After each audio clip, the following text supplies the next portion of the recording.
Well, the usual mixed news from here in the UK about COVID-19 and lockdown.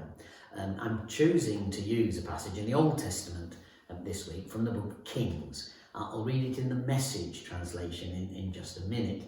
Actually, I think it's a passage that applies nationally and internationally as we continue through this global crisis.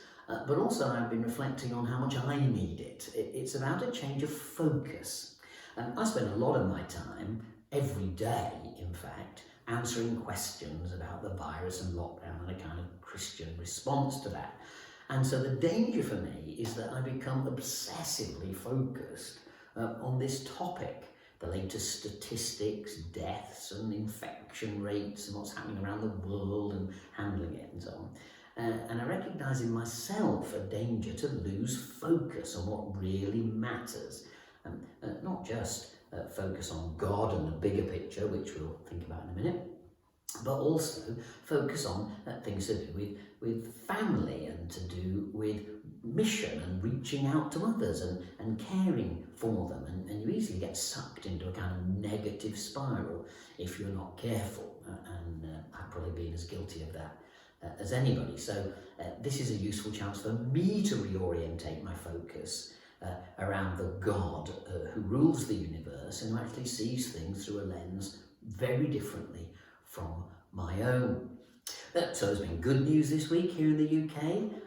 If I may blow our national trumpet a little bit, we've done incredibly well rolling out the vaccines. I mean, it's just been breathtaking and the government should be praised, often critical of them, but wow, what an amazing job they've done here in the UK, rolling out the vaccines to the majority of people who are over 70 already, and of course frontline health workers and so on. So compared to almost every other nation in the world, I thank God for the skill of the British government. Of course, we've had a rough ride with the virus, but this is a really excellent piece of government work.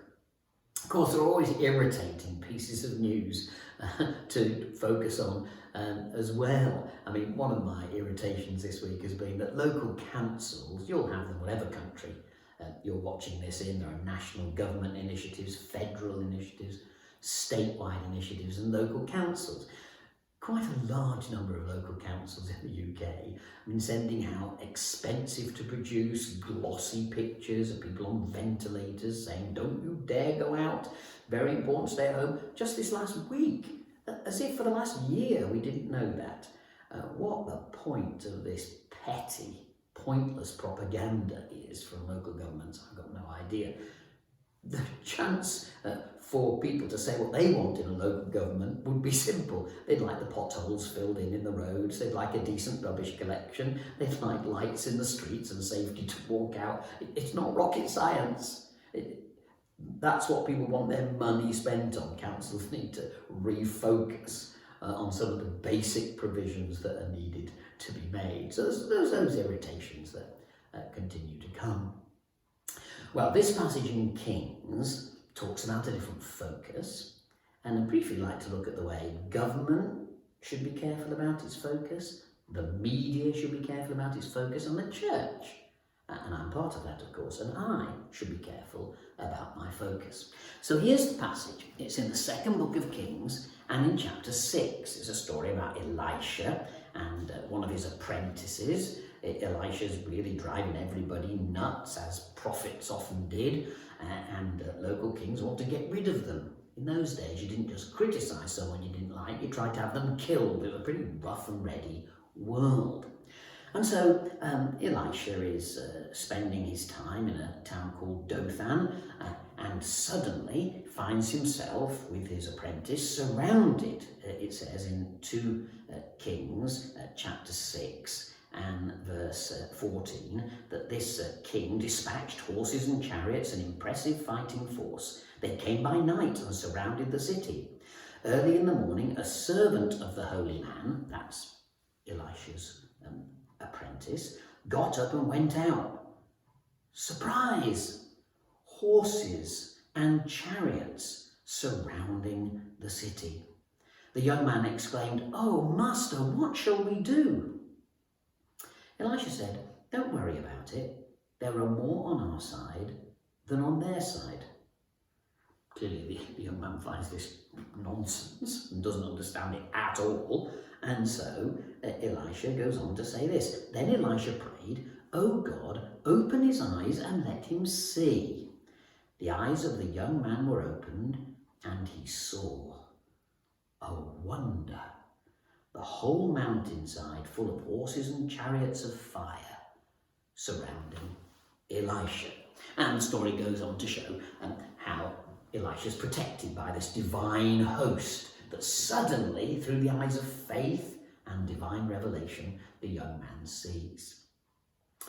So the challenge with a lot of what we're going through in lockdown and the virus is seeing things from the right perspective, not being so totally focused on one aspect of this that we don't see the bigger picture. I'm constantly in my prayers asking God to show me the bigger picture. What's going on here, God, that you see that I don't see, that we need to respond to as people who love your Son, Jesus, and want to serve him and his kingdom. In terms of the government, you notice this obsessional focus on the virus. The committee in the UK that advises the government is called SAGE, and it's full at the moment of epidemiologists and virologists of one kind or another.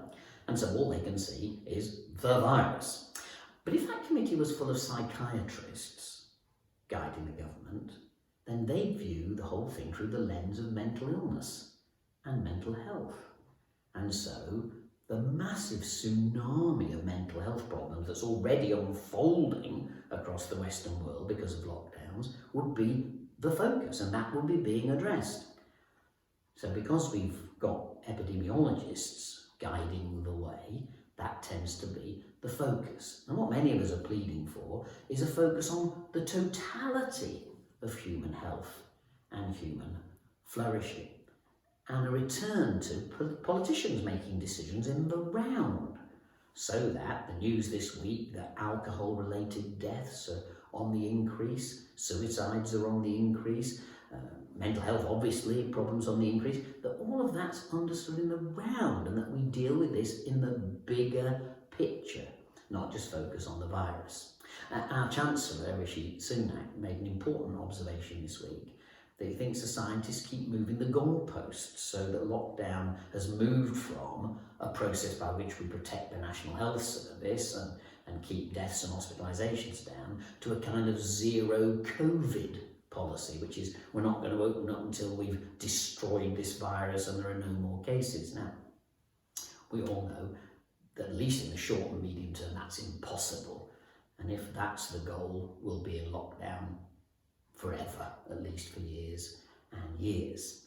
So health needs to be focused on in the round, not just on COVID-19. And then let's take the media. Media very much focused on the virus, but what's the bigger picture? See, the challenge is, here in the UK, this may be true where you are, the focus at the moment is on the variants. There's a new variant in Kent and another one now in Surrey. Is it the South Africa variant? Funny name for a variant that we've now found in this country that doesn't seem to have come from overseas. Variants in Bristol and Liverpool. Any day now, you're going to hear about a variant that emerged from your local fish and chip shop. It'll be called the takeaway variant. And oh gosh, there'll be new variants. Do you know there are thousands of variants all the time? Why do you think the flu vaccine's different every year? Because there are variants and it has to be adjusted. So the media really should avoid the serious panic that it brings with mutant strains and those kinds of headlines. Variants are the focus for medics and scientists to quietly assess the seriousness of the variation and prepare a vaccine to meet that where they can. The purpose of focusing on it perpetually in the media is simply adding to people's fear and the panic which people live with day by day. No wonder we've got a mental health crisis with the media we have. And then the church. A church needs to have a big focus, doesn't it? Because so many churches and church leaders, denominational heads and so on, are focused on keeping people safe. A worthy enough goal. But safety is not the only biblical criteria. They're criteria around meeting for fellowship, for taking the risk of meeting to pray with someone, to offer love and care and support. And what's God saying to the church in the UK and the wider world about its mission as we come out of this thing, hopefully? What are we going to do in terms of mission? How will it shape the way the church is? Dear God, open our eyes to the prospects. Help us not just to see the constraints about public meeting, but help us to see the opportunities that emerge from this. Please God, we won't go back to what we were doing before, endless rounds of often pointless meetings, but more kingdom focus and missional focus and relationship focus, setting people free to live the life of Christ in their place of work and in their marriage and in their street, not tying them up in endless meetings in local churches. So dear God, open our eyes to see the big picture of what he wants to accomplish through the church. That's a really good thing to pray, because the church of the future could be craven, inward-looking, depressed, much smaller in numbers, discouraged, or we can see the bigger missional picture God has in mind, the hosts around us that are God's army wanting to work for us, and by faith embrace this dynamic, flourishing future in which new ways of working and new opportunities stretch out before us. God, open our eyes to who's on our side. Read again Romans 8, 28 through to 39. If God be for us, who can be against us? And finally, it's a word to me and to you as individuals. Some of us are rightly focused on the distress we feel that we can't be with our family, our grandchildren, our children, our relatives of one kind or another, or with our friends. It feels horrible. God help us, even in that pain, to look beyond it to a bigger picture of his abiding presence with us through these difficulties. That our focus won't be always on how bad this is or how difficult, which it clearly is for many, but focus on the God who provides opportunity for service, to open our eyes to ways of alleviating need and suffering in others. So today, I'm praying that I take this scripture to heart and that we as individuals will too. This young man in 2 Kings needed to see things from God's perspective, not merely the human evidence in front of his eyes. Open his eyes, Elisha prays. Let him see, Lord, all that you are doing and all your incredible provision.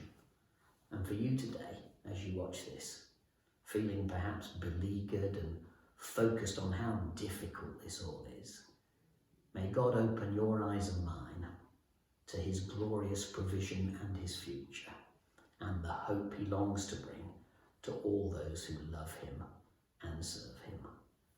God bless you.